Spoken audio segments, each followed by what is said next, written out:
Hola, ¿qué tal? Yo soy Lina Guerr. Bienvenidos a este primer episodio de Escucharte para Sanarte, el podcast de Rizoma Centro de Atención Psicológica, que está dedicado al reconocimiento de la relación directa entre el trabajo artístico y la sanación mental y emocional.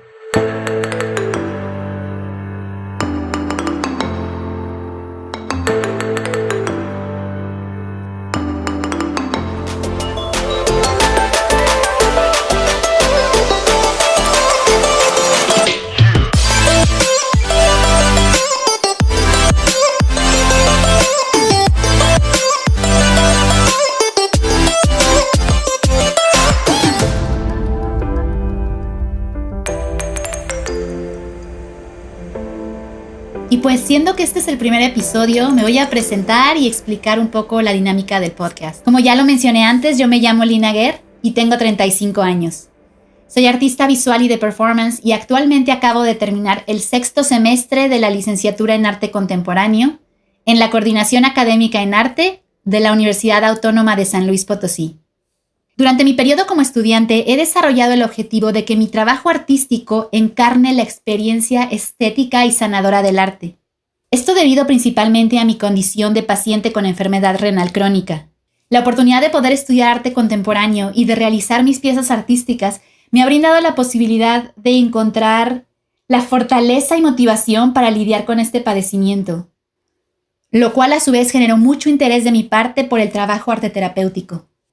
Y precisamente en la universidad coincidí con Caro Raigosa, psicoterapeuta a la cabeza de Rizoma Centro de Atención Psicológica, quien me brindó la oportunidad de colaborar juntas para este proyecto y por lo cual le estoy muy agradecida. Muchas gracias, Caro. Así que este podcast va a consistir inicialmente en una temporada de 13 episodios en donde presentaremos 13 referentes artísticos que han utilizado el arte como herramienta de sanación. Y la finalidad de este proyecto es dar a conocer el trabajo de estos artistas y compartir con ustedes los beneficios integrales que brinda el trabajo arteterapéutico. El referente artístico del capítulo de hoy es Adrian Hill. Él nace en 1895 y muere en 1977. Es británico y se le conoce por su trabajo como pintor, escritor, arteterapeuta y locutor. En el área de la pintura, las obras destacan porque combina los elementos del impresionismo y el surrealismo junto con representaciones más convencionales. Esto quiere decir que sus pinturas están basadas en escenas de la realidad, pero tienen esos elementos originales que aportan las vanguardias del impresionismo y el surrealismo, sin que la obra pierda su carácter esencial de reflejo de la realidad. Y bueno, la historia de la relación del arte con la sanación de Adrian Hill comienza así. Estamos en 1914 y estalla la Primera Guerra Mundial. Entonces lo mandan llamar para que sea parte de la Honorable Compañía de Artillería, y lo mandan a una sección específica que se llama de exploración y francotiradores. Dentro de esta sección precisamente se asigna a soldados para que hagan operaciones cercanas a las trincheras del enemigo. Básicamente lo que tienen que hacer es ir y ver cómo está la disposición. Entonces, como Adrian Hill había estudiado 2 años antes en la Escuela de Arte de St. John's Wood, tiene formación técnica artística y por lo tanto su misión es hacer dibujos de las trincheras, de cómo están dispuestas. Él mismo narra que dentro de esas operaciones iban a gatas, y él llevaba colgando del cuello el kit de dibujo. Y lo que inicialmente parecía ser puro bosque, entre más se acercaban se iba descubriendo la configuración de la trinchera enemiga y a eso él le resultaba fascinante. Estos dibujos que él hacía de las trincheras y de las escenas de guerra eran tan buenos y tan impresionantes que en 1917, cuando se crea el Museo Imperial de la Guerra, lo mandan llamar para que él sea la primera persona comisionada por este museo para registrar escenas en el frente occidental, que es donde se desarrollaba la mayor parte de los conflictos, y comprendía el territorio de Bélgica, el noreste de Francia, Luxemburgo, Alemania Occidental y el territorio imperial de Alsacia-Lorena. Así pues, de 1917 a 1919, él realiza 180 dibujos en pluma y tinta que muestran la devastación principalmente en Francia y Bélgica y el trabajo que realizan las tropas de distintas nacionalidades en las trincheras. Pues estos dibujos fueron muy bien acogidos. Y adicionalmente él también hizo una serie de pinturas que les propuso exponer, pero el museo las rechazó porque consideró que no eran aptas para lo que ellos trataban de comunicar a través de los dibujos. Pues una vez terminada la guerra, él regresa a su vida civil y del año 1919 a 1920 regresa a terminar sus estudios de arte que dejó inconclusos. Posteriormente se dedica a ser maestro y pintor. Y su trabajo como pintura tuvo una exposición muy amplia y muy buena aceptación en galerías tanto locales como extranjeras. Sin embargo, en 1938 contrae tuberculosis. Y en ese entonces la medicina no estaba tan avanzada, por lo que tenían lugares específicos para recluir a las personas que tenían esta enfermedad porque era altamente contagiosa. Él estuvo internado en el King Edward VII Sanatorium en Midhurst. Y mientras él está convaleciente, para pasar el tiempo, empieza a dibujar los objetos que alcanza a ver desde su cama. Y él se da cuenta que mientras realiza esta actividad, este proceso es de mucha ayuda para su recuperación. Él dice que mientras dibujaba, él podía liberarse de la nostalgia, del aburrimiento y de los malos recuerdos. Y al notar que esto lo hacía sentirse mejor, empezó a compartir esta experiencia con los otros enfermos que estaban en su misma área. Y estos enfermos, a su vez, reportaron que esta actividad creativa, en una época tan angustiante, les resultaba reconfortante. Así que un año después, por primera vez, introducen la terapia ocupacional en el sanatorio. Y entonces Hill es invitado para que enseñe dibujo y pintura a los pacientes. Y al principio, exclusivamente se trataba de soldados de la Segunda Guerra Mundial que habían regresado heridos. Y pues al parecer estos soldados empiezan a pintar las terribles escenas de devastación y muerte y la desolación que habían vivido en el frente, y declaran que estas pinturas les sirven para poder comunicar su sufrimiento y sus temores, lo cual tiene bastante sentido porque un sufrimiento de esa magnitud y de ese tipo tan específico como el de participar en una guerra no es un sufrimiento común a toda la población. Es difícil tratar de explicar algo a una persona que no puede comprender el grado de dolor y sufrimiento que implican estas experiencias.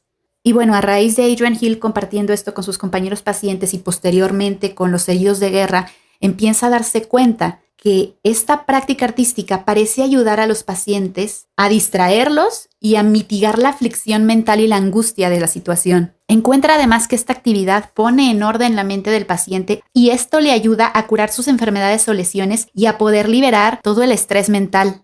Adicionalmente, considera que más allá de realizar práctica artística, la apreciación artística en sí también ayuda a la recuperación y se involucra con la Cruz Roja Británica para hacer un programa en el que se hace préstamo de reproducciones de pinturas famosas a los pabellones de los hospitales de todo el país. Dentro de este programa también se conseguían oradores, incluido el mismo Adrian Hill, para hablar a los pacientes sobre las obras de arte, y por otra parte los altavoces de los hospitales se dedicaban a difundir notas artísticas y música. A raíz de todo este trabajo es que en 1942 él acuña el término de arteterapia. Para 1945 publica su obra más importante, Art vs. Illness, el arte contra la enfermedad. Un año más tarde, todo este proyecto que ya se había trabajado con pacientes con tuberculosis y con heridos de guerra se extiende a los cuidados psiquiátricos prolongados. Así que para este entonces ya son diferentes grupos de la población los que han sido beneficiados por su trabajo. En 1950, el sistema de préstamos de pinturas se extiende adicionalmente a 200 hospitales, lo cual trae como consecuencia una larga lista de espera para poder conseguir el préstamo de las obras. Adrian Hill trabajó de forma incansable para promover la arteterapia y en 1964 se convierte en presidente de la Asociación Británica de Terapeutas de Arte.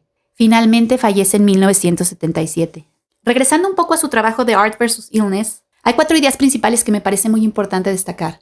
La primera, él considera que cuando la resistencia física del paciente se encuentra en niveles bajos, entonces se adormece lo que él llama el ego animal, y esto permite que los poderes creativos de la esencia espiritual se reflejen en las obras de arte del paciente, mientras que en su recuperación estos poderes creativos tienden a menguar y el creador vuelve a un lugar pictórico común. Con esto, él no quiere decir que una obra realizada durante el padecimiento físico tenga más valor que una obra realizada en un estado saludable. Simplemente se trata de cosas distintas, y creo que el énfasis de esta aportación reside en la noción de que durante una crisis física se libera el potencial espiritual del ser humano. Segunda idea relevante. La guerra no solo es destructiva en el sentido físico, sino que también destruye mentes, cuerpos y esperanzas.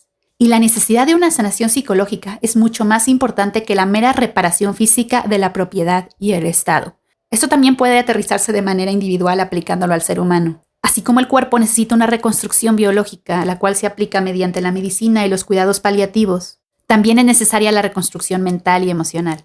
Tercera idea relevante. La práctica del arte en la salud y en la enfermedad hace que la creatividad artística sea más apreciada, y por lo tanto, esto mantiene a la sociedad alejada de la guerra. La práctica artística genera sensibilidad en el ser humano y la sensibilidad es la puerta hacia la comprensión y la empatía.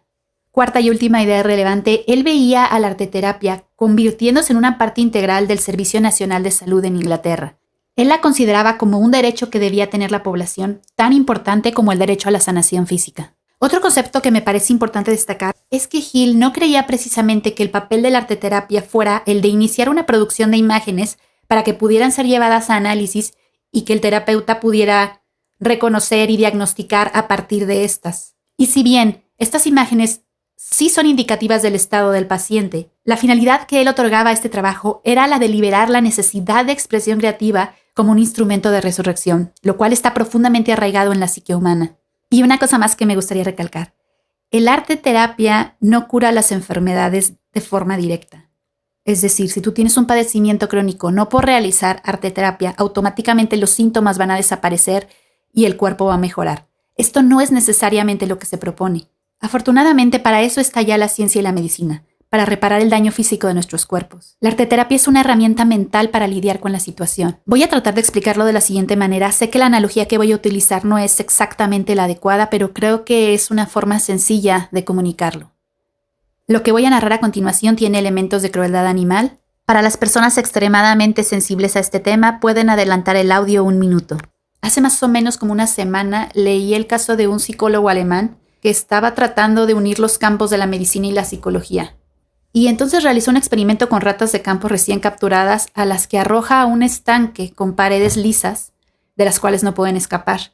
Se supone que las ratas tienen la capacidad física de resistir nadando 80 horas. Sin embargo, todas estas ratas se rinden en menos de 1 hora y empiezan a morir ahogadas. Por lo tanto, se consiguió un segundo grupo de ratas y fueron arrojadas al mismo estanque, pero antes de que se ahogaran, el psicólogo retiraba a una de ellas con la mano, la depositaba en una jaula con abundante comida y la dejaba descansar. Y al día siguiente, a esa misma rata que había sacado la vuelve a arrojar al estanque. Y ante la sorpresa de muchos, dura nadando casi todo el día. Porque la rata sabe que si sigue nadando, en algún momento la mano del científico la va a sacar y la va a volver a alimentar. Y esta esperanza aumenta su resistencia al esfuerzo y al sacrificio y tiene un efecto multiplicador de la confianza. A este experimento se le denominó el experimento de la esperanza. Y es que, por lo menos desde mi experiencia personal, así son los padecimientos crónicos.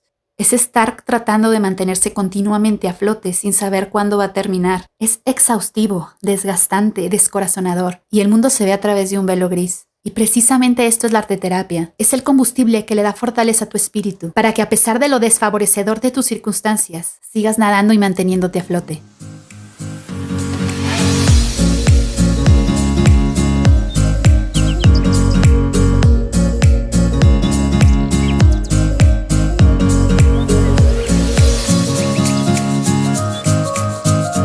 Muchas gracias por habernos escuchado, esperamos que haya sido de su agrado. Gracias también a Paco Rojas, nuestro diseñador y editor de audio, quien se está rifando con la imagen y presentación de este podcast.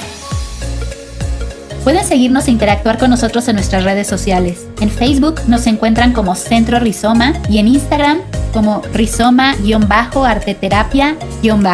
Que tengan un excelente fin de semana y nos vemos el próximo viernes a las 11 de la mañana en el próximo episodio de Escucharte para Sanarte.